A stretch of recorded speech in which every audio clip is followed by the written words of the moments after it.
welcome to episode 15 of the CopTalk podcast. Once again, joined by Mark, but sadly, it looks like Jim's going to miss out on tonight's show once again. I guess he got some bad news today.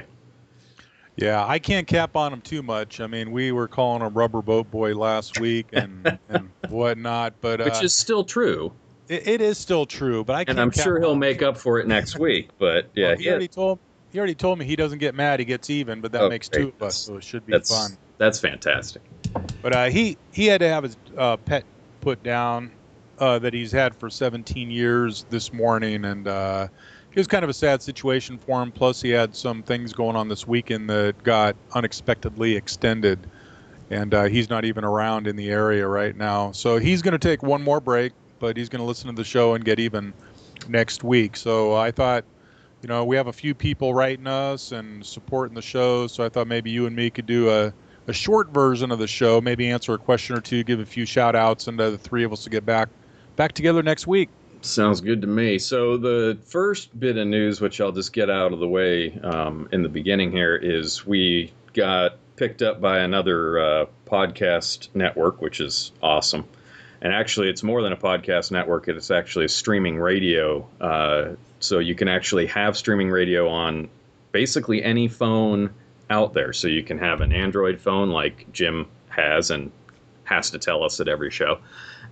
Or you could have a phone, well, not like yours because, you don't have a cool phone. But yeah, mine just makes calls and receives calls. It doesn't do much else. It's a little thing. So basically, Android, iPhone, BlackBerry, it covers them all. But all in all, the podcast, the radio network is called Stitcher Radio, and it's pretty cool. I downloaded it on my phone right when they accepted us into their group.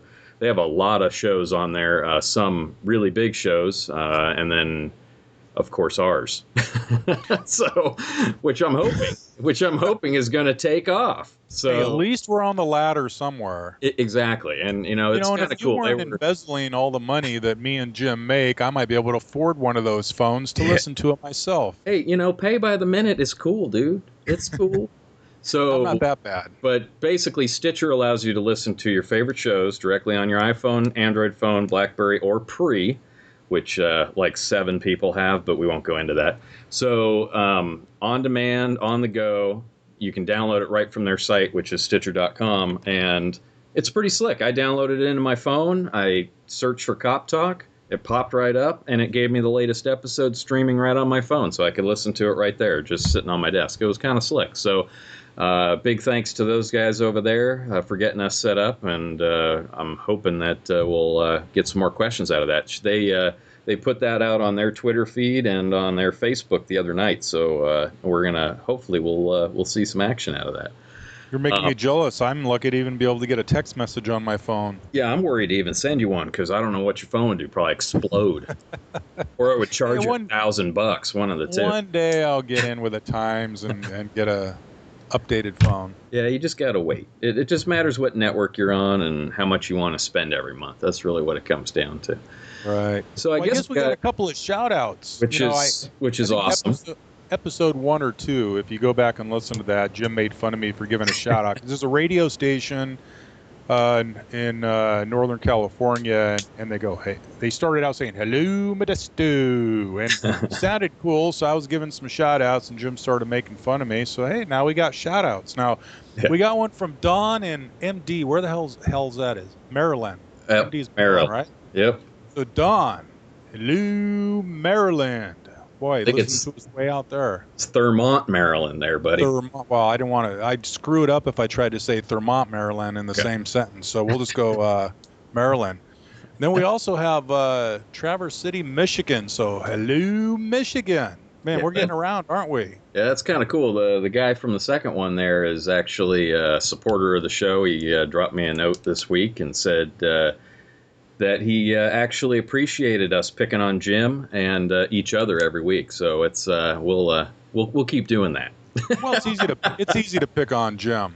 Well, it is. Now, Don from Maryland said he especially enjoys Jim's rants, and I was figuring we could have got Jim fired up tonight, and you and me could have taken a 45-minute break while Jim ranted. But that's going to have to hold till next week. I'm sure Jim, not being on the show for 2 weeks, he's gonna he's going to be able to rant for a couple hours. We'll save that till next week. We might just be able to turn our mics off and he can just have the whole show. So you and me can take a nap while he rants. Well, I don't know. Jim's funny sometimes. Yeah, so, yeah.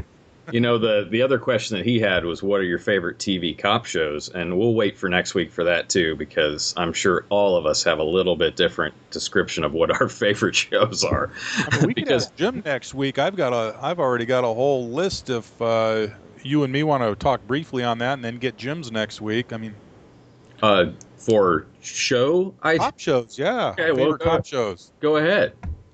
Well, back in the day when I was younger, my favorites were Starsky and Hutch and Streets of San Francisco. And to this day, if I'm flipping channels and the Streets of San Francisco is on, I love that show. But the current ones now, I like watching CSI and Criminal Minds. Criminal Minds is an awesome show. Not really a cop show, as in cops and robbers, but it gets more into the depth of tracking killers and what's in the killers' minds and solving the crime and trying to prevent the next deaths. Another new show is Lie to Me, similar along those lines. Kind of like Jim does to us every week, yeah. Exactly. Yeah. And Judge Judy, she's my favorite. I mean, that goes into the courtroom realm of it, but we need more judges like Judge Judy. And lastly, you can't beat a good episode of Cops. When you're flipping channels and Cops is on, it's the real thing, no make-believe. And, you know, my wife gets mad if I watch that because I'll see them doing something wrong and I'll say, oh my God, what's he doing? Oh, look at that bad officer safety. And so it's not fun to watch with my wife. I couldn't imagine why. I critique a little bit. So I see her throwing stuff at you. That'd just be too funny. And she usually leaves the room and that's about it. Yeah, exactly. That's a subtle hint. Yeah. We don't want to watch this show. Okay.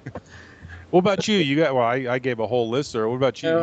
I got to tell you, I try to avoid most cop shows, mainly because when I go out and do it, you know, it's more fun to go out and do it for real. But then again, I have to say, I admit that I'm kind of a sci-fi guy, and I have to get my sci-fi shows in first. But kind of.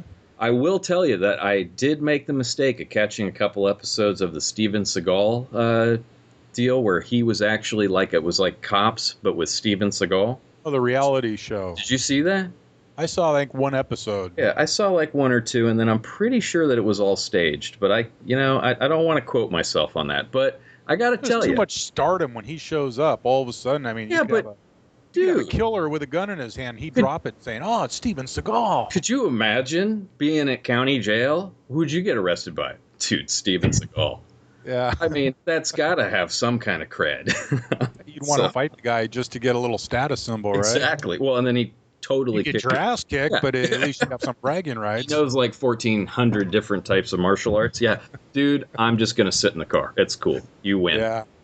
So, well, I know we definitely have one really good question for tonight. Well, we're going to save a few. I think you had a few lined up. Oh yeah, no, we'll move digital copy machines, which is kind of a recap on some other stuff, but some new info came out, and identity theft. That'll go to next week, and then the fact that California has once again found out another way to make money off of people, and that is to start charging people when they wreck their car.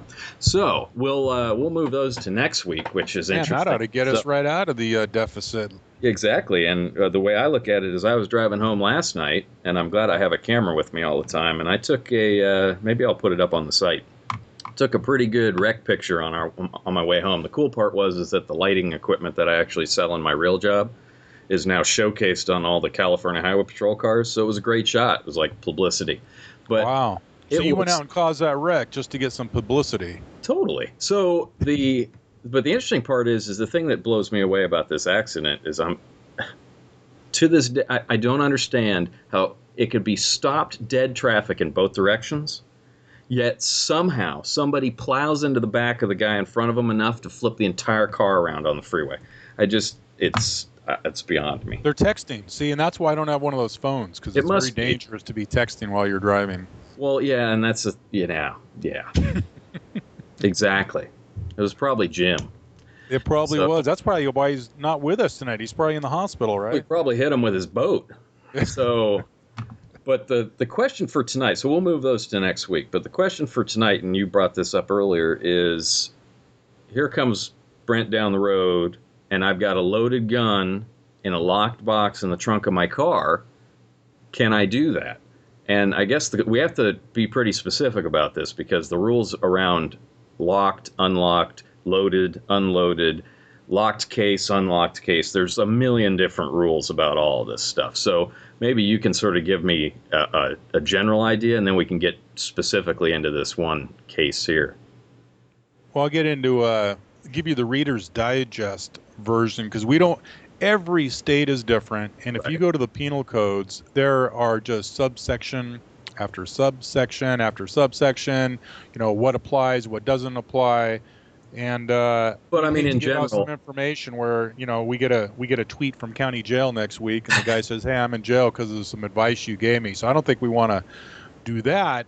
But actually, I would do that just to have that happen. But that's so. But yeah, I mean, really, California's got to be at the tip of the ice. I mean, we are pretty much the toughest state when it comes to gun laws. Yeah, so mostly the most strict laws. Right. The two sections that basically is going to cover firearms being loaded or unloaded or in plain view or not is Penal Code Section 12025, which covers concealed weapons, and Penal Code 12031, which covers loaded firearms. This is all California. California. These are just California. Check your own states. If you're in different states, go to the penal code in your state and look up the laws. But this person lives in California that wrote in asking if they could have a loaded gun in a lockbox in the trunk of their car. And basically the answer is no. Sorry. California allows open carry of an unloaded firearm. It can't be concealed. If someone has even an unloaded gun shoved in their waistband under a shirt, it's illegal. But that's why they have all this open carry going on in California now, which California is trying to repeal that. You're having a whole bunch of people showing up with unloaded firearms in a holster on their side, walking into coffee shops and whatnot, and they have loaded magazines on the other side of their belt. And in California, at least right now, that is legal. It does not apply to shotguns and rifles. You could basically have unloaded guns in a gun rack in the back window of your car. Now, that's not to say if you get pulled over, you're not going to have a gun stuck at you, or a cop's not going to be holding a gun in his hand when he contacts you, because anytime a cop sees a gun in a car, they're going to get very, very nervous. Yeah, I wouldn't complain about the contact method when you have guns hanging in your windows. Right. Just going to say. Yeah, unloaded or not, we don't know that until we get it out and check it. Yeah. But as for being loaded, you cannot have a loaded firearm in a car, even if it's locked in a trunk of a car. It's got to be unloaded. And there's another section, 12031B5, because this person happens to be a target shooter. Okay. And that section does not apply if you're on the premise of the gun club. So Dave's the one that had asked the question. If you're on the premise of the gun club, you could have it loaded, you could transport it around on the gun club property. But if you go out on the city street or in a unincorporated area that has the provisions where you're not supposed to, you can get arrested for that. So look up the sections. If you're in California, 12025, it's just got tons of sections. 12031, it's got tons of sections, what applies, what doesn't apply. What's interesting is the loaded firearm, it's a minimum 3-month sentence, unless the judge finds there's unusual circumstances where in the interest of justice they could suspend it. But it's a minimum 3-month sentence for that, for having carrying a loaded firearm. Okay, but this is wonderful California law. So, loaded gun in a locked box in the trunk of my car. So I have to go into the trunk, into the locked box, and get the loaded gun.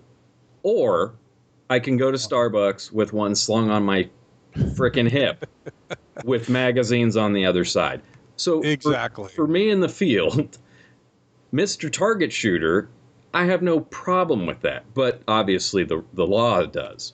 Well, but being loaded, they don't like it loaded, even in a locked box. Which is, I mean, I understand safety. But if you were to come across this on the street, okay, rules aside, laws aside, I would be much more worried and, well, alert to somebody that had a gun unloaded with potentially rounds in a pocket or a magazine holder or whatever, versus it in the trunk of their car, locked up, loaded or unloaded. I mean, that threat is not as great as the other one would be. So this is a perfect example of rules that don't make any frickin' sense at all. Well, So, generally, a gun can be considered loaded if the ammunition is that close to be readily available. You know, someone right. has a gun shoved under their seat and whatnot. Specifically, the printout I have here specifically says California Penal Code Section 12025 does not prevent a citizen of the United States over 18 years of age who is not lawfully prohibited from firearm possession and who resides or is temporarily in California from transporting by motor vehicle any pistol, revolver, or other firearm capable of being concealed upon the person, provided the firearm is unloaded and stored in a locked container. The term locked container means a secure container which is fully enclosed and locked by a padlock, key lock, combination lock, or similar locking device. This includes the trunk of a motor vehicle but does not include the utility or glove compartment. For more information, refer to California Penal Code Section 12 of 26.1. So, Right. you know, once again, there's just so many different laws in different states. Check Right. the regulations. I mean, just don't grab a gun and, you know, load it and throw it in the glove box or in the trunk thinking you're okay, because you won't be. There's too many variables. Right. And that, I mean, and obviously safe gun control, air quotes, is always a good precaution no matter what, because I mean, I couldn't imagine the amount of different things that can happen to a loaded weapon in the trunk of a car if you get in a car accident, if you have, other issues, if there's let's say you go get your car washed and the stuff gets stolen out of your trunk, all these different things that go with that. I could only imagine. I've seen a lot of those, but I don't want, but people need to take that into consideration. They need to, proper gun safety is always important, especially if you're going to a range or going to wherever. Right. And it's a lot of people are pushing the envelope on this open carry now. Unfortunately, it's drawn so much attention to the movement that state leaders now are trying to write proposals to ban it in California, where people wouldn't even be able to carry an unloaded firearm in plain view. And while it's always been in the books where it's been legal, the open law carry groups have made such a big push with it and exercising their rights that it drew a lot of attention to them. And now, unfortunately for them, it's bad attention, and they may lose that privilege to carry that in California now. Oh, and I got to tell you, and this is only my personal opinion, bummer. So, I mean, I hate to say it, but me as somebody on the street that shows up and sees that type of situation, unless that person has a badge, that person's going to get taken down at gunpoint. Yeah, there's a lot of strict. We can work out the details later and all, but gun. Well, we touched on this before. We touched on this before. I agree with you, because I mean, you don't know if it's loaded or not. I don't even know this person. If you don't have a uniform or a badge, sorry, the laws, you can't run him out. You can't detain him and get his name and run him out. So you don't know if he's a parolee or not. All you have the right to do is check his gun, make sure it's not loaded. If it's loaded, he could be arrested. And so you really can't run his name out, check his records or anything, because technically he's not in violation of any law. If he has a unloaded gun on his site, he's not violated the law, so you have no right to detain him other than to check the gun. So I don't agree with that. That guy could be a parolee and you have no right to check. So we'll touch into that even more, because that's kind of a sore subject. I can tell you this much. If there's anything wrong with that dude's car, yeah, I'm going to find out some more about it. Yeah, but I mean, police departments have gotten into trouble for detaining people and taking their weapons in the very beginning when this first came out. So they sent, memos to most police departments that you have a right to check the gun, make sure it's not loaded. Well, and I mean, if they're cool, hey, more power to them for showing their rights as per the laws. And I mean, our job out there is to obviously enforce those laws and abide by those laws. But then again, it is tough. You get a call. I want to go home at night, man. I don't. A sandwich shop calls in and says, "Hey, there's a guy in here that has a gun in his waistband or a gun on his side. that may be the only information you get. You go to walk in, and all of a sudden you see a guy in there matching the description. He's got a gun on his side. I mean, you really have to treat that. Well, when you hear a call like that, that becomes a high priority call. Oh, yeah, you're gonna have a minimum of 2-3 cops at least showing up with their guns out, and then if you see the guy with the gun on one side and ammunition on the other, cops could get hurt thinking, oh, it's just an open carry. I mean, it could be a parolee getting ready to rob the sandwich shop. You just don't know. Anytime a firearm is readily accessible, it's pretty tough. So. Well, and I know these guys are wearing shirts that said open carry and all this kind of stuff to try to, not all of them. But I don't really care. Yeah. I'll work the details out later when I feel safe and the rest of my fellow officers are safe. So, that they can. I mean, fine. Here's your gun. I'm all for have a nice day. I'm all for gun rights and everything, but on the other hand, it makes it really it's a burden on police officers to have to respond to calls like these. Not knowing if it's an open carry, if it isn't, taking the time to check this out and everything. So it's kind of a fine line from the public safety and officer safety versus people's rights. So, and I mean, I've jumped through a lot of hoops and done a lot of training to get the right to carry a gun whenever I need to carry one. Right. It just worries me greatly that some of the people out there might just be out there making a point. Instead, they're going to get themselves killed.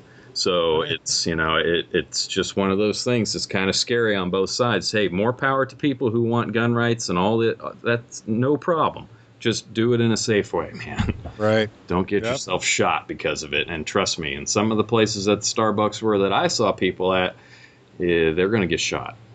It could happen. So, all right. Well, I mean, for this week, we'll. I think maybe next week we'll get Jim's opinion on that too, just to go back into this question a little bit, just because I think we can have a nice heated discussion about that.